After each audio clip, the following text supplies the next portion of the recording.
Hola! Yes, that is Italian, believe it or not. What's up, mortals? It's Shara Sorel here with a new video for you. Welcome to part 3 of What If Shinso Was an Assassin. Just wanted to greet you guys by saying, sit back and relax. You're in for a treat. So, we begin. Ezio could not let her leave immediately, though he kept assuring her that Maestro Aizawa could handle whatever trial and tribulation the Order could toss at him. Shinso felt trapped. She had to learn to use her talent before she could even think of returning to help the Den Master. The days felt like years, and soon a week felt like centuries. However, in that week, she hit Disciple rank 2. She had gotten used to the talent, but had a way to go if she was to master it. With prideful tears and one last loving embrace, Ezio bid his granddaughter farewell. The private jet arrived at the same small private municipal airport that she left from a decade prior. She was greeted by Den Master Toyomitsu. "You're the new disciple. Welcome to..." The Den Master paused. "Well, actually, welcome home." "Grazie. My apologies. Thank you." Shinso coughed as she switched to Japanese. "Den Master Toyomitsu." "It's fine. Kind of a requirement to know Italian, to be honest." The Den Master rubbed the back of his head. "Especially since Maestro Aizawa and now you are so close to the Italian mentore. However, it will be rude of me to continue to speak as if I am back in my home country." The Den Master caught onto her words. It wasn't a slip. "My apologies yet again. This is my parents' home. I unfortunately do not share the same connection to your wonderful country." "No need to apologize. Despite your lack of connection, it is still a part of you." The Den Master smiled. Shinso looked at him with mild curiosity. "Well then, shall we get started?" "Indeed. Please, Den Master. Do you know if my Zio is still alive?" Shinso could not help but ask. The Den Master could hear the edge in her voice. "Calm yourself, Miss Shinso. Please, just call me Fat Gum," Fat Gum said as he placed a hand on her shoulder. "My network tells me Master Aizawa is indeed alive. As for in what shape, I do not know." Shinso was suddenly hit by two emotions at the same time, relief and uneasiness. Her uncle meant everything to her. Getting him back was all that mattered at the moment. After that, her entire focus will be on finding the Grandmaster and sinking her talon into his neck for all his sins against her.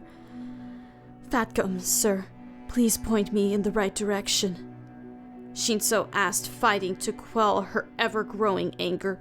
She will have to make sure they pay in blood.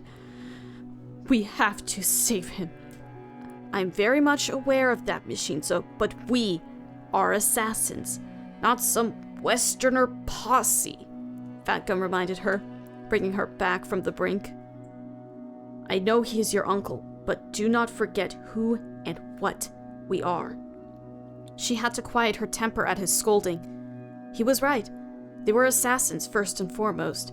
She did not train for over a decade to just throw it all away at the drop of a hat. "Now you're getting it. Come on, follow me," Fat Gum said. He walked away from the tarmac and to his awaiting car. Shinso soon followed suit, getting in. It was not anything special, just a local manufacturer brand that was a small hatchback. For the life of her, Shinso could not figure out how the rotund man got in. Moments later, they were on the road to the Fat Gum Agency, aka the Assassin's Den. Like Aizawa, Fat Gum lived a double life as a hero and the Den's master. It was his job to assign missions to the members of his Den, excluding the master assassin of the region. They took their missions and orders from Japan's mentor, the equipped hero, Yoroi Musha, quirk unknown, for the hero was only known for using mostly support equipment, thus the moniker. Arriving at the Fat Gum Agency, the Den Master and Disciple got out and entered the building through an entrance that resembled that of its namesake. As soon as the door closed, Fat Gum turned to the left, facing a normal wall. Shinso saw him unsheath his talon from his right wrist. She observed as Fat Gum's blade entered a small keyhole that was on the Brotherhood symbol. It was small and hidden among the exaggerated decorative carvings of the entrance doorpost. With a noticeable click, the wall slid back, and then to the right, revealing a stairwell leading down. Fat Gum entered first, beckoning her to follow. Shinso cautiously filed in behind her as the door closed behind her. The light went briefly out and Shinso placed her back on the wall. Seeing his coming attack, their talons clashed, causing a spark to flash. I gotcha, Fat Gum replied as his combat knife rested on Shinso's neck, only for him to feel something poke under his right armpit. And die you, Shinso replied through gritted teeth. Torches suddenly lit up, revealing a vast underground base. You're still dead, Fat Gum smirked as he pulled back his combat knife. And you would have faced a slow and painful one. Shinso slowly pulled back her twisted stiletto. That would have been nasty for me, Fat Gum said, taking in the gruesome design. The twisted blade would have created a wound that could not be closed. Very nasty. Come, this way. Fat Gum then took a closer inspection of the blade, which revealed to have small, tightly knit barbs. Shinso then spun the stiletto once and it telescoped back into the handle. She then placed it at the small of her back in a holster. The Den Master then led her to a sort of briefing room with a long table. There were no electronics here, the Den Master opting for a more archaic and conventional means, with plans and blueprints that were spread about the table, marking possible location sites for the captured Master Assassin. I have narrowed it down to Tokyo Tower or this warehouse here in Mustafu. Fat Gum pointed to the building just outside the Purple Revolution Agency. Shinso remembered her uncle telling her about it. It was one of the first agencies that the brother took over after its founder suddenly disappeared. Aizawa mentioned there was quite a bit of conflict over it. She then looked at Tokyo Tower. Very public, noisy due to all the trains arriving and departing the station. The sewers below were under several meters of reinforced concrete and nigh completely soundproof. Even if anybody heard anything, the trains would cover it up. Shall we split up? Shinso suggested, her eyes darting toward the Mustafu building. The warehouse is local, should be easy enough for me to infiltrate. I was thinking the same thing. Smaller target and you are not well known here. Fat Gum agreed. He had to admit this disciple was as bold as she was intuitive. Tokyo Tower would be easier for me. My hero work tends to lead me there. Nothing out of the ordinary. Reaching their agreement, Fat Gum and Shinso parted ways, opting the best time to strike would be tonight. Besides, a few hours rest would prove beneficial after a long flight. Shinso then saw a ladder that led up to the Den Master's agency. It was a one-way passage. The only way to return to the assassin den was at the entrance or via Fat Gum's office. Shinso hit a button. Suddenly, she was in a closet near a conference room. The door was temporarily locked till the passageway reset itself. Shinso exited Fat Gum Agency, now in her civilian attire of a simple coat and skirt. She kept in contact constantly with her uncle, so she knew that he had not moved in the past 10 years. Fat Gum had called her a ride to take her to her uncle's house. The driver was one of the assassins under his command. When Shinso arrived, it was like she never left. Everything was the same. She hopped over the fence with her bag in tow. As she landed, she closed her eyes. Taking a breath, she focused her mind's eye and opened her physical ones. The world was now grayscale. His alarm system seemed to appear a shining yellow. Carefully, she danced around the security measures and ended up at the front door. The lock seemed to be code-operated. It seemed that her uncle finally got tired of using keys. After further inspection, she could see 2 sets of prints. Strange. They seemed rather recent. Though the body heat had gone cold, she instantly knew the code by the numbers pressed. I love you too, Zio. She then typed in the code as the light went green. It was her birthday. The alarm system then gave a warning, asking for a scan and a password. As sure as the sun will rise, so these raptors will fly. An optical scanner popped up and took her readings. This was soon followed by deactivation. She then returned to her normal vision. She then started to call out to her uncle's cats, but remembered his last letter about them passing. She took a sad breath, but was soon greeted by an orange kitten. Shinso then smiled as the kitten instantly took to her. Pretty sure you are hungry. She paused and saw the color. Leonidas. Well, my king, I shall prepare you a feast. Leonidas, by the way, for those of you who do not know, dear listeners, is the writer's cat. And yes, the name Leonidas is after the king from the movie 300, the one that goes, "This is Sparta!" You know, that guy, the meme, all that stuff. Anyway, the more you know. She picked him up and whisked the kitten away to the kitchen, where she fed Leonidas his wet food. She smiled as he gave him one last pet before looking around. Looks like Zio has become more social. She picked up a photo of him with another man with an overcompensating blonde cowlick. And a best friend. Aww, I'm proud of you, Zio.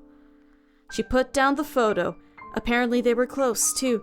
She smiled at what appeared to be them at a wedding, with photos of them living it up. Suddenly, the door opened.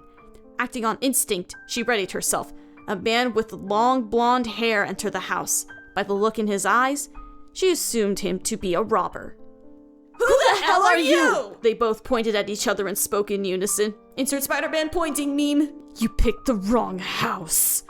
Shinso growled as the man's eyes struggled to focus. I could say the same to you! The long blonde-haired man stood his ground as he faced off against the girl before him. Do yourself a favor, little listener. Leave, and I'll forget this invasion. Funny, I was going to offer you the same thing, Blondie. At her words, the man took a step forward as Shinso threw 3 flashbang pellets at Blondie. They went off, but the man's shades were hyperpolarized. His eyes tracked her movements.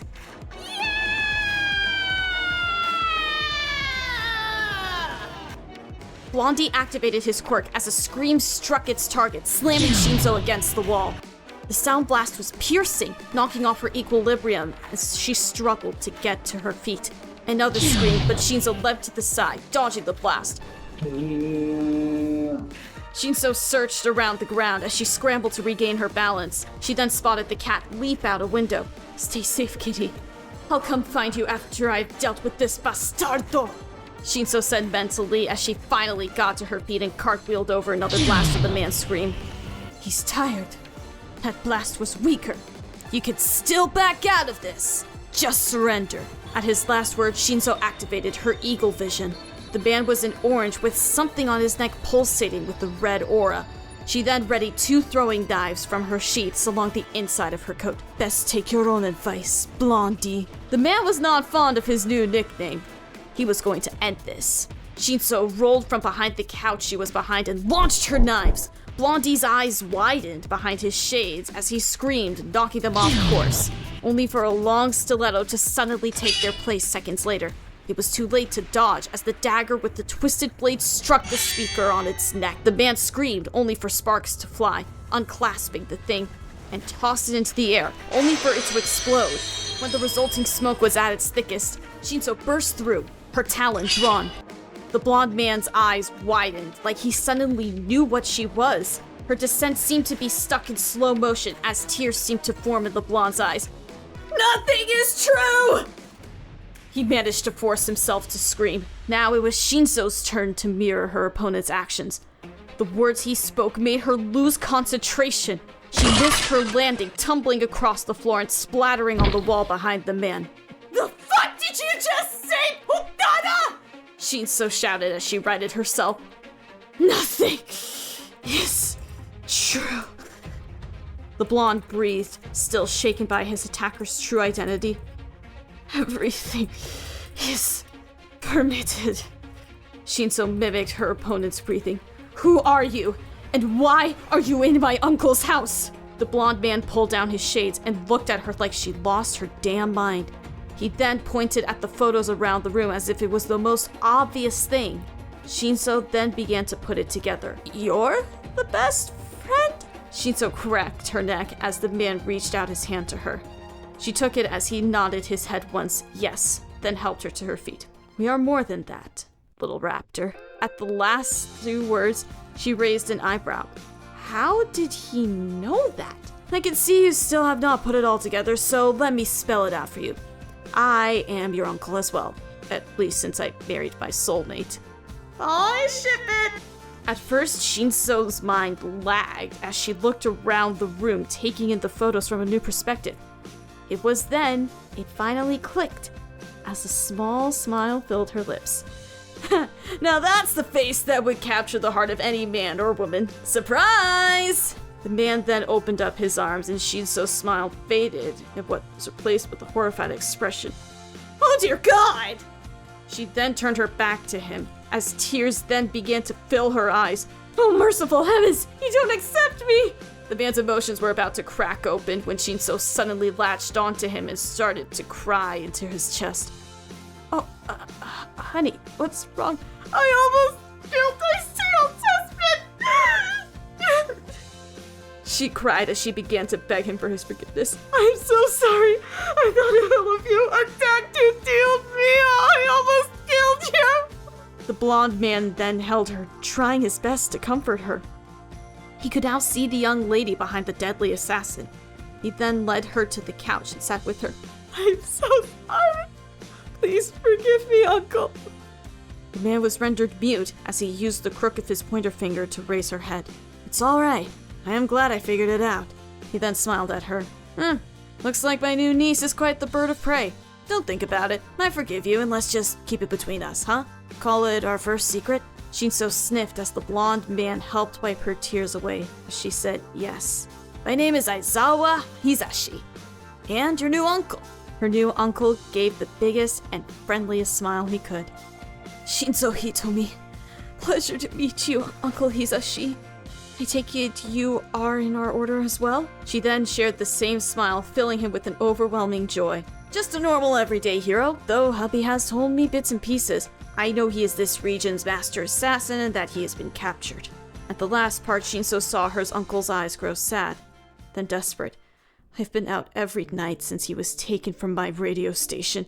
We had just finished lunch together. Now it was Shinso's turn to comfort him. She held his hand, then embraced him. He went on about how it happened. He saw it just outside his office's door.